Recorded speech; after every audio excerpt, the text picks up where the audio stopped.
안녕하세요. 식품 제조 가공업 실무자 여러분. 이 교육 영상은 식품산업체 및 관련 대상 실무자들의 올바른 영양 표시에 도움을 주고자 제작하였습니다. 본 내용은 2021년 10월 1일 현재의 유효한 법규를 기반으로 작성되었으므로 이후 개정 내용에 따라 일부 다르게 적용될 수 있음을 알려드립니다.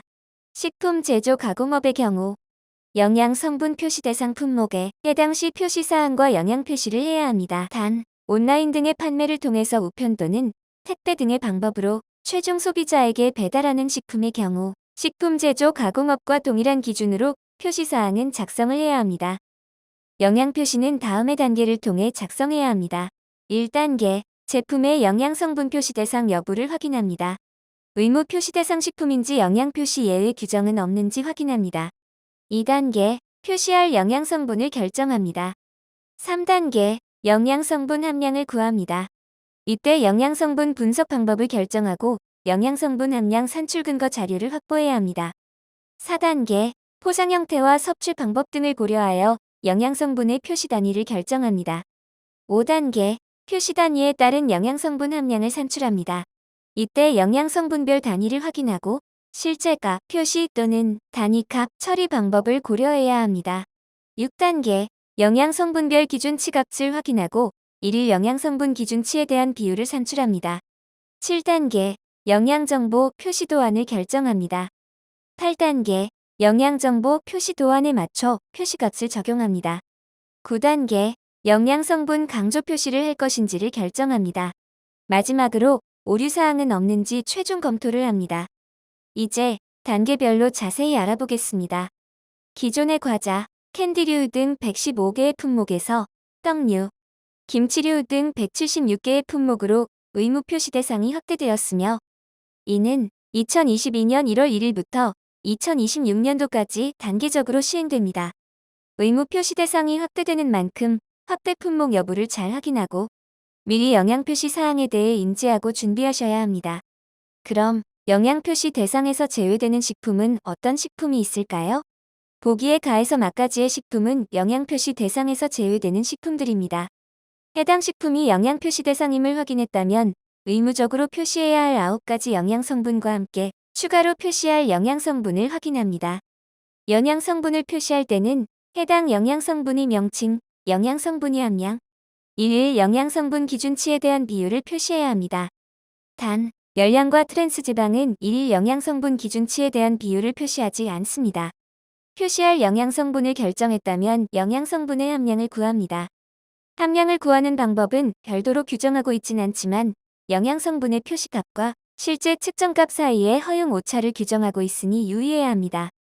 영양 성분별 분석 방법은 식품공전에 따른 시험 방법으로 해야 하며 식품공전에 수제되어 있지 않은 경우에는 식약처장이 인정한 시험 방법, 국제식품규격위원회, 국제분석화학회, 국제표준화기구, 농약분석 매뉴얼 등의 시험 방법에 따라 함량값을 구하여 표시할 수 있습니다.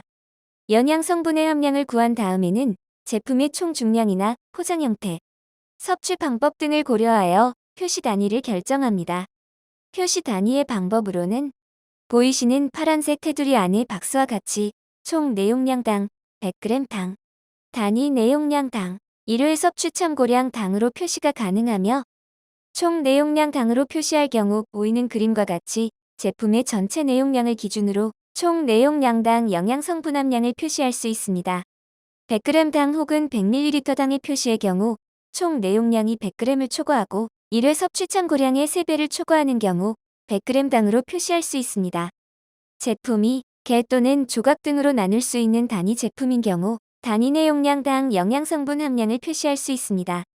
병행 표시의 경우는 결정 예시를 통해 자세히 알아보도록 하겠습니다. 1회 섭취 참고량이 정해져 있을 시 총 내용량이 100g을 초과하지 않고 1회 섭취 참고량의 3배도 초과하지 않을 시 1회 섭취 참고량 당과 총 내용량 당의 병행 표시가 가능합니다. 총 내용량이 100g을 초과하고 1회 섭취 참고량의 3배 초과 시 1회 섭취 참고량 당과 총 내용량 당의 병행 표시 또는 1회 섭취 참고량 당과 100g 당으로 병행 표시가 가능합니다. 개 또는 조각 등 단위 제품의 경우 단위 내용량 기준으로 100g 이상이거나 1회 섭취 참고량 이상이면 단위 내용량 당으로 표시가 가능합니다. 단위 내용량 당의 병행 표시의 경우 총 내용량이 100g을 초과하고 단위 내용량이 1회 섭취 참고량의 3배를 초과할 시 표시할 수 있습니다. 희석, 용해 침출 등을 통해 음용하는 제품의 경우 식품 유형별 1회 섭취 참고량을 만드는 데 필요한 용량 또는 중량을 1회 섭취 참고량으로 할 수 있습니다.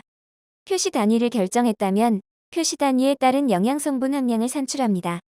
예를 들어 보기의 검사 성적서가 100g 기준으로 결과가 나왔을 시 영업자가 총 내용량인 200g당 산출을 원하면 영양성분 결과에 곱하기 1을 하여 산출하는 등 영업자 판단하에 허용오차 범위 내에서 표시할 수 있습니다.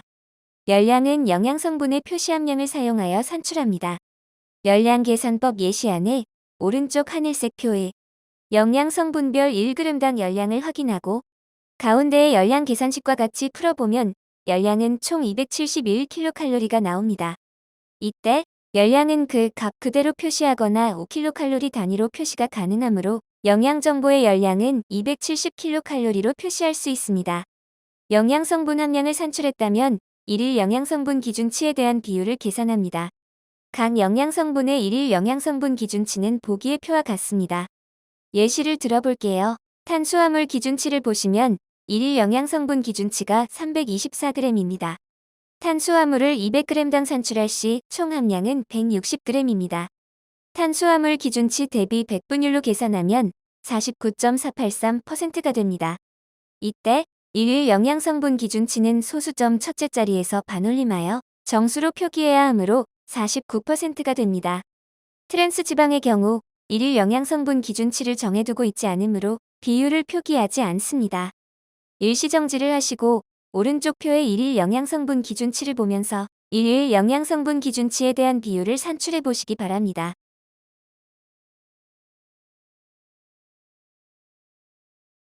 영양성분표의 내용을 다 작성한 다음은 포장 형태 공간 등을 고려하여 포장용지에 부착할 표시 도안을 결정합니다. 표시 도안 결정 후 도안에 맞춰 표시값을 적용합니다.